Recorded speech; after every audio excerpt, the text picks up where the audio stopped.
todos y bienvenidos a Historia se escribe con H, versión express. Hoy vamos a empezar con el punto 5, que se está refiriendo, como estáis viendo aquí, al clero. Que no olvidéis que son todos los miembros de la Iglesia Católica, que como ya he explicado, eran de una importancia fundamental. Antes de empezar, como siempre, vamos a repasar un poquito lo que es la pirámide de la sociedad feudal. En este caso se encuentra dividida en dos grupos, los privilegiados, que son aquellos que no pagaban impuestos y que tenían privilegios de todo tipo, económicos, son los más importantes, y los no privilegiados, que son aquellos que tenían que pagar impuestos. No olvidéis que los privilegiados solamente eran un 5% de la población aproximadamente, mientras que los no privilegiados representaban al 90% de la población. Una auténtica barbaridad. Vamos a ver quiénes son los privilegiados y quiénes son los no privilegiados. En este caso, dentro de los privilegiados, tenemos a la nobleza, que ya la hemos estudiado su conexión con la guerra y cómo vivían las mujeres. Lo que vamos a ver ahora es el segundo grupo no privilegiado, que es el clero. Y por último, veremos en el siguiente punto los más desgraciados, que ya he dicho, que son los campesinos, que sin embargo son la mayoría inmensa. En este punto número 5 se divide en tres partes, como estáis viendo aquí. En primer lugar, vamos a ver un poquito cómo funcionaba y cómo actuaba la Iglesia en la Edad Media y la importancia que tenía. Luego vamos a ver que el clero no solamente había de un solo tipo, sino que había de varios tipos. Concretamente había 4 tipos de clero.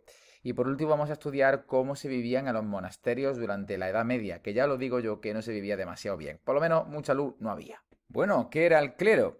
Pues aquí lo tenéis. El clero básicamente era un grupo social privilegiado, que estaba compuesto por todos los miembros de la Iglesia Católica, desde un simple sacerdote hasta el mismísimo Papa de Roma. Todos eran miembros del clero. Pero claro, este clero era un grupo privilegiado socialmente hablando, pero la pregunta es ¿por qué? ¿Por qué era un grupo privilegiado el clero? Pues era un grupo privilegiado porque la Iglesia tenía muchísimo poder durante la Edad Media, muchísimo poder. Vamos a verlo. En primer lugar, tenía mucho poder porque todo el mundo era creyente. Es decir, que era muy raro ver a una persona en la Edad Media, en Europa, decir abiertamente y en público que no era creyente. Estaba muy mal visto. Por tanto, además, la mayor parte de los creyentes eran campesinos con pocos conocimientos. En su mayoría eran analfabetos. Por tanto, claro, si iban a misa y allí en misa el sacerdote le decía lo que tenían que hacer, pues claro, como buen creyente le hacían caso. Además, el Papa de Roma, los papas en general, coronaban a los reyes y emperadores. Es decir, un rey y un emperador en la Edad Media no podía ser emperador sin que el Papa le diese su visto bueno, para que vieses el poder que tenía. Además, la Iglesia tenía documentos muy importantes que les permitía tener fichados a la población de los reinos. De hecho, hay un documento que vamos a ver ahora, que son el libro de bautizos y el libro de matrimonios, que servían para tener registrado a todas las personas de un pueblo o de una ciudad o incluso de un reino entero. Es más, la Iglesia tenía con esos documentos registrada a la población, mientras que el mismísimo rey, que era en teoría el que mandaba en el reino, no tenía apenas ningún documento sobre ellos, para que veáis ese gran poder e influencia de la Iglesia Católica. Además, la creencia popular, la creencia de la mayor parte de la gente, era que el Papa no solamente era una persona, sino que el Papa era nada más y nada menos que el representante de Dios en la tierra. Y por último, porque el pueblo, además, debía pagarle un impuesto especial a la Iglesia. Ese impuesto que tenía que pagarle el pueblo a la Iglesia era llamado diezmo. Ese diezmo no se pagaba en dinero, no se pagaba con monedas, sino que se pagaba con una parte de la cosecha por lo general, que se lo llevaban a los sacerdotes para poder comer o a los monjes en los monasterios también para poder comer. Como estáis viendo, el poder de la Iglesia era infinito. Aquí estamos viendo un ejemplo de esos documentos que acabo de decir, los libros parroquiales de bautizos. En estos libros parroquiales aparecía el nombre, la fecha de nacimiento, los padres e incluso los hijos de las personas, ¿no? Y creedme cuando os digo que estos documentos que tenían registrado y fichado a todas las personas era poder. Y la Iglesia lo poseía. Muy bien, ya sabemos por qué la Iglesia era tan importante, por qué la Iglesia tenía tanto poder. Vamos a ver un poco ahora los diferentes tipos de clero. En ese sentido nos encontramos con una doble clasificación del clero. El clero, existen dos tipos de clero. Por tanto, tenemos una doble clasificación del clero. Por un lado, existen dos tipos de clero según el lugar donde vive ese clero, para que me entendáis. Y después existe otros dos tipos de clero, ¿vale? Que se diferencian por la importancia. Vamos a ver el primero. En cuanto al lugar donde viven, nos encontramos con el clero secular y con el clero regular. El clero secular eran fundamentalmente, como estáis viendo aquí, los obispos, los arzobispos y los sacerdotes. Son personas que son miembros del clero que viven entre los campesinos, entre los nobles, es decir, que viven con la gente, viven con los ciudadanos de un reino. No viven en ningún lugar especial, como por ejemplo puede ser un monasterio, sino que ellos viven en sus casas, junto a las ciudades, al pueblo, etc. Pero muy diferente es el clero regular, como pueden ser los frailes, los monjes, las monjas, los abades, porque esta gente vive apartada del resto de la población de un reino o de una ciudad. Ellos viven en lugares muy concretos, en edificios que se llaman monasterios, donde incluso algunos de estos miembros del clero regular se llegaban a encerrar de por vida. ¿A qué se dedicaban tanto tiempo si no tenían videojuegos? Pues se dedicaban a rezar. Al mismo tiempo, también existen dos tipos de cleros según su importancia. En este caso nos encontramos con el alto clero y con el bajo clero. El alto clero son los miembros más importantes de la Iglesia Católica, que pueden ser tanto del clero secular, obispos y arzobispos, como del clero regular, abades. Por tanto, el alto clero puede ser o regular o secular. Al mismo tiempo nos encontramos con el bajo clero, que serían miembros del clero menos importantes. Por tanto, nos encontramos con los sacerdotes, que son un tipo de bajo clero secular, que viven entre la gente, entre los ciudadanos, y los frailes, monjes y monjas, que son un tipo de clero, bajo clero, regular, que viven en monasterios. Fijaos qué fácil. Yo sé que existe... Fijaos qué sencillo la clasificación del clero. Vamos a ver ahora cómo vivían uno de los tipos de clero que hemos estudiado, que es el clero regular, que no olvidéis que se estudiaban en monasterios. Antes de nada tenemos que saber qué es un monasterio. Un monasterio es este lugar de aquí.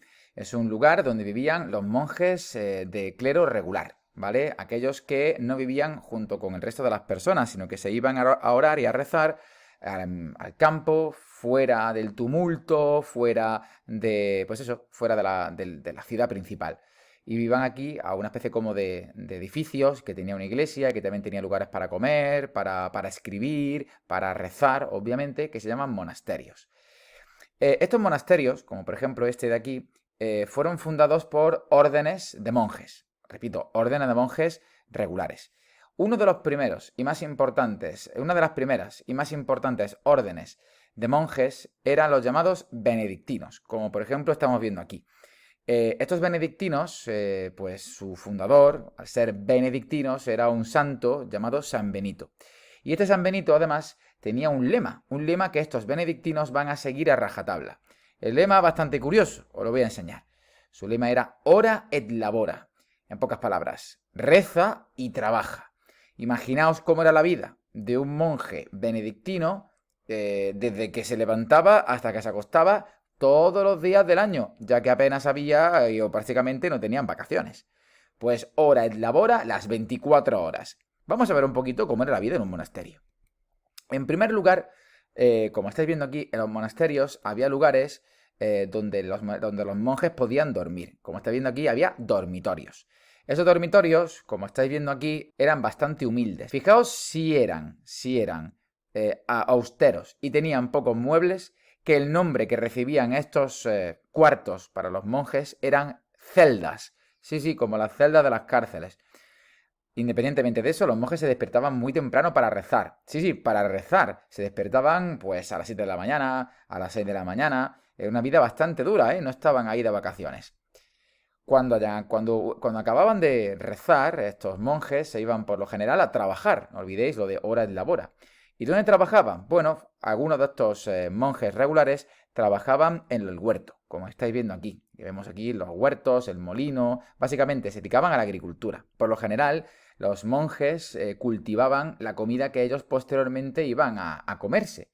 Por tanto, ellos se autoabastecían de alimentos.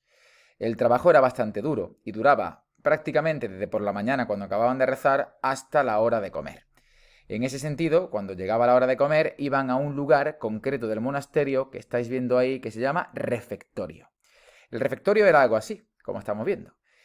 Todos los monjes o todas las monjas se iban al refectorio para comer y para cenar también, todos juntos. E incluso había un monje o una monja, depende, del convento, en el que estaba leyendo la Biblia, diferentes pasajes del Evangelio, mientras que el resto de las monjas o monjes comían, ahora bien, en completo silencio. Eso de cómo hacen en el comedor de estar hablando de vuestras cosas mientras coméis, eso en un monasterio era imposible. Chicos, era una vida tremendamente dura. Sin embargo, dentro del monasterio había una sala que era especialmente importante. Una sala que contenía posiblemente el tesoro más grande del monasterio. Esa sala se llamaba Scriptorium. Y el Scriptorium era un lugar donde monjes llamados monjes copistas, y eso no lo eran todos, solamente había muy pocos monjes copistas en un monasterio, se dedicaban a coger las obras más importantes del pasado de la Edad Antigua, especialmente de la Edad Antigua de época romana e incluso algunos documentos de época griega. Estos documentos eran tremendamente antiguos y los monjes del Scriptorium lo que hacían eran copiarlo. ¿Para qué? Para cuando el libro original se estropease, hubiese otros libros y por tanto se preservase esa información. Por tanto, la labor de los monjes copistas era fundamental, ya que era preservar el conocimiento y preservar la cultura. Imaginaos qué cantidad de información, qué cantidad de datos tenían almacenados en un monasterio los monjes. Era realmente y sencillamente increíble. Aquí vemos algunas de esas copias que realizaban los monjes copistas en el scriptorium de un monasterio. Cuidado porque el nivel de calidad de la copia no era cualquier cosa. No era como, por ejemplo, los copiados que hacíais vosotros en primaria. No, no, no. Aquí tenían un nivel de detalle increíble. Hasta se puede decir que estas copias de los scriptorium de los monjes, de los monasterios medievales eran auténticas obras de arte. Chicos, ya hemos acabado con el clero. Se hemos visto que la Iglesia Católica durante la Edad Media era bastante peculiar y bastante diferente a lo que es actualmente. Aún así sigue habiendo cosas de la Edad Media que siguen existiendo en la actualidad, como por ejemplo en la actualidad, como por ejemplo son los monjes de clausura, que apenas salen de sus monasterios durante el resto de su vida. En el próximo vídeo veremos a los campesinos, que es el último grupo social y posiblemente el más interesante por cómo vivían de mal. Nosotros nos vemos en el siguiente vídeo. Como siempre digo, estudiad, usad bien la mascarilla, sed por favor conscientes del protocolo y por supuesto sed buenos. Así que nos vemos en el siguiente vídeo, chicos. Hasta luego.